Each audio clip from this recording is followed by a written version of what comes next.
Hello students, आज हम पढ़ेंगे स्पीति में बारिश, जिसके लेखक हैं कृष्णनाथ जी। पाठ को पढ़ने और समझने से पहले आइए कृष्णनाथ जी के जीवन परिचय को देखते हैं। कृष्णनाथ जी का जन्म सन 1934 में वाराणसी उत्तर प्रदेश में हुआ। इनकी प्रमुख रचनाएं हैं लद्दाख में राग विराग, किन्नर, धर्मलोक, स्पीति में बारिश, पृथ्वी परिक्रमा, हिमाल यात्रा, अरुणाचल यात्रा, बौद्ध निबंधावली। हिंदी और अंग्रेजी में इन्होंने कई पुस्तकों का संपादन भी किया। इन्हें लोहिया सम्मान से सम्मानित किया गया और इनकी मृत्यु सन 2016 में हुई। तो आइए स्टूडेंट्स, अब इस पाठ के सारांश को समझते हैं। स्टूडेंट्स, स्पीति में बारिश, यह पाठ एक यात्रा वृतांत है। स्पीति हिमालय के मध्य में स्थित है। यह स्थान अपनी भौगोलिक एवं प्राकृतिक विशेषताओं के कारण अन्य पर्वतीय स्थलों से भिन्न है। लेखक ने इस पाठ में यहाँ की जनसंख्या, ऋतु, फसल, जलवायु व भूगोल का वर्णन किया है। ये सभी एक दूसरे से संबंधित हैं। उन्होंने दुर्गम क्षेत्र स्पीति में रहने वाले लोगों के कठिनाई भरे जीवन का भी वर्णन किया है और लेखक का मानना है कि कुछ युवा पर्यटकों का स्पीति में पहुंचना वहां के पर्यावरण को बदल सकता है।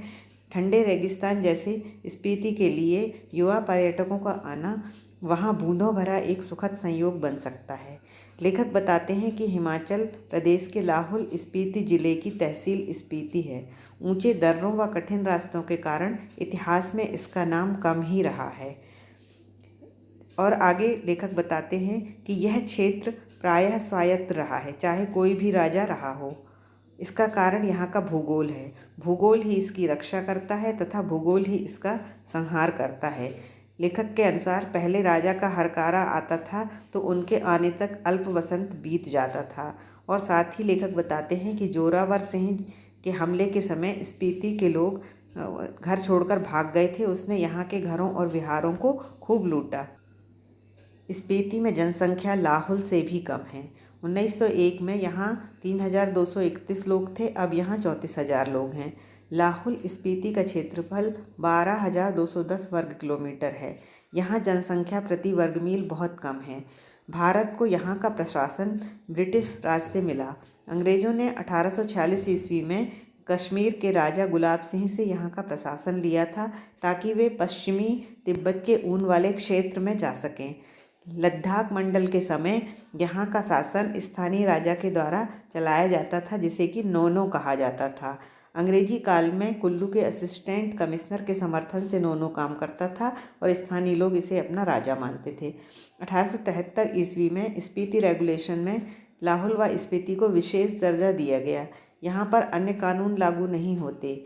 यहाँ के नोनों को मालगुजारी इकट्ठा करने तथा छोटे छोटे फौजदारी के मुकदमों का फैसला करने का अधिकार दिया गया है और इसके ऊपर के मामले वह कमिश्नर के पास भेज देता था।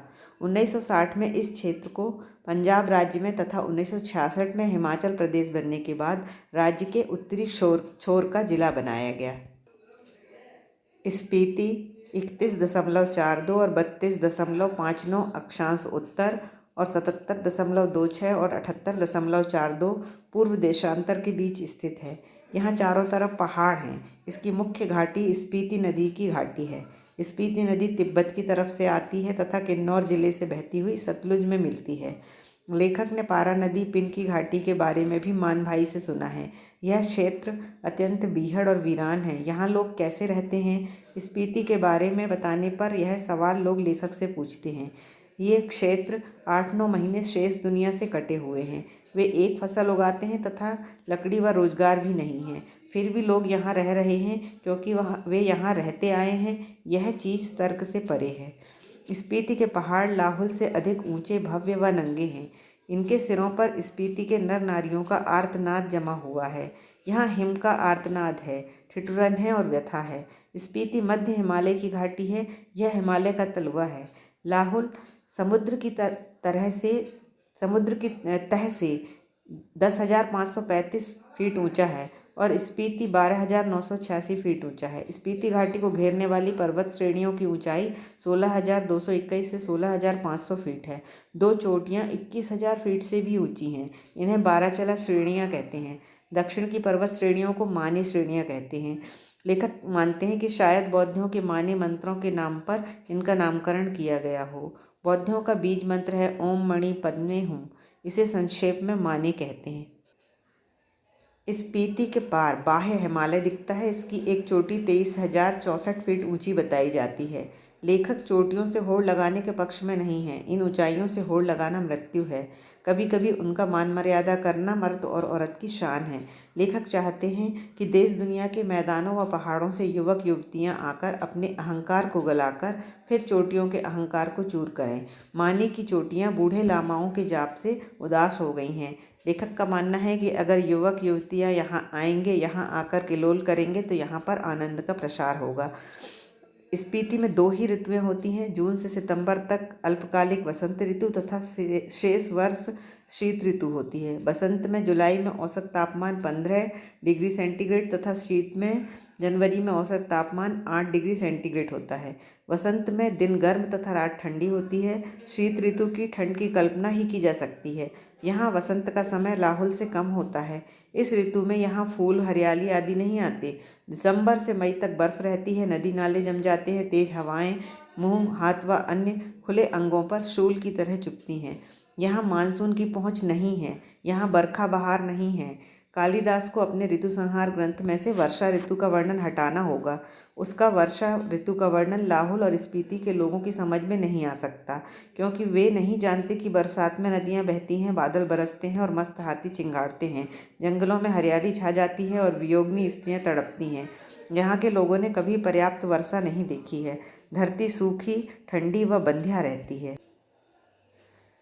स्पीति में एक ही फसल होती है, जिनमें जौ, गेहूं, मटर व सरसों प्रमुख हैं। इनमें से भी जो मुख्य हैं, सिंचाई के साधन, पहाड़ों से बहने वाले झरने।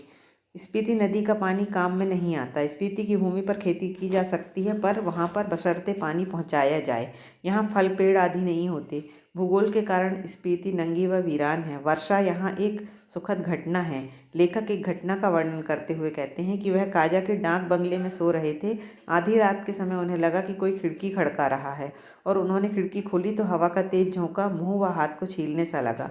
उन्होंने पल्ला बंद किया तथा आड़ में देखा कि बारिश हो रही थी, बर्फ की बारिश हो रही थी। सुबह उठने पर पता चला कि लोग उनकी यात्रा को शुभ बता रहे हैं, क्योंकि यहाँ बहुत दिनों बाद बारिश हुई है। तो स्टूडेंट्स, स्पीति तहसील के इस वर्णन को समझने के बाद आइए अब अभ्यास के प्रश्नोत्तरों को देखते हैं। अभ्यास का पहला प्रश्न है, इतिहास में स्पीति का वर्णन नहीं मिलता, क्यों? तो स्टूडेंट्स, स्पीति हिमाचल की पहाड़ियों में एक ऐसा दुर्गम स्थल है जहां पहुंचना सामान्य लोगों के वश में नहीं है। संचार माध्यमों एवं आवागमन के साधनों का अभाव है, अतः यहाँ दूसरे देशों की जानकारी नहीं होती। स्पीति का जो भूगोल है वह अलंघ्य है, उसे लांघा नहीं जा सकता। साल में 8-9 महीने बर्फ रहती है तथा यह संसार से कटा रहता है। दुर्गम स्थान के कारण किसी राजा ने यहाँ हमला तक नहीं किया है। इसका जिक्र सिर्फ राज्यों के साथ जुड़े रहने पर ही आता है। मानवीय गतिविधियों के अभाव के कारण यहाँ इतिहास नहीं बना। यह क्षेत्र प्रायः स्वायत्त ही रहा है। अगला प्रश्न है, स्पीति के लोग जीवन यापन के लिए किन कठिनाइयों का सामना करते हैं? तो स्टूडेंट्स, स्पीति का जीवन बहुत कठोर है। यहाँ बहुत लंबी शीत ऋतु होती है। 8-9 महीने तक यह क्षेत्र शेष विश्व से कटा रहता है। यहाँ जलाने के लिए लकड़ी भी नहीं होती। लोग ठंड से ठिठुरते रहते हैं। यहाँ ना हरियाली है और ना ही पेड़। यहाँ पर्याप्त वर्षा भी नहीं होती। यहाँ साल में एक ही फसल उगा सकते हैं। जौ, गेहूँ, मटर व सरसों के अलावा दूसरी फसल नहीं हो सकती। किसी प्रकार का फल व सब्जियां यहाँ पैदा नहीं होती। यहाँ रोजगार के साधन नहीं हैं। यहाँ की ज़मीन खेती योग्य है, परंतु सिंचाई के साधन विकसित नहीं हैं। अतः यहाँ के लोग अत्यंत जटिल परिस्थिति में रहते हैं। स्टूडेंट्स, अगला प्रश्न है, लेखक माने श्रेणी का नाम बौद्धों के माने मंत्र के नाम पर करने के पक्ष में क्यों है?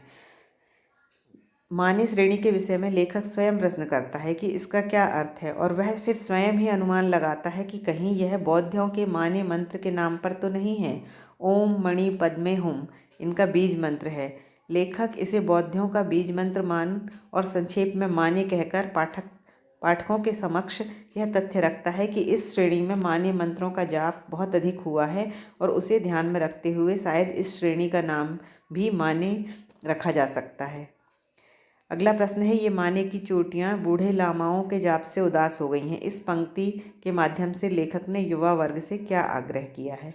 तो स्टूडेंट्स, लेखक ने बताया है कि माने पर्वत श्रेणियाँ बूढ़े लामाओं के ना जाप से उदास हो गई हैं, क्योंकि उनके जाप से यहाँ का वातावरण बोझिल व नीरस हो गया है।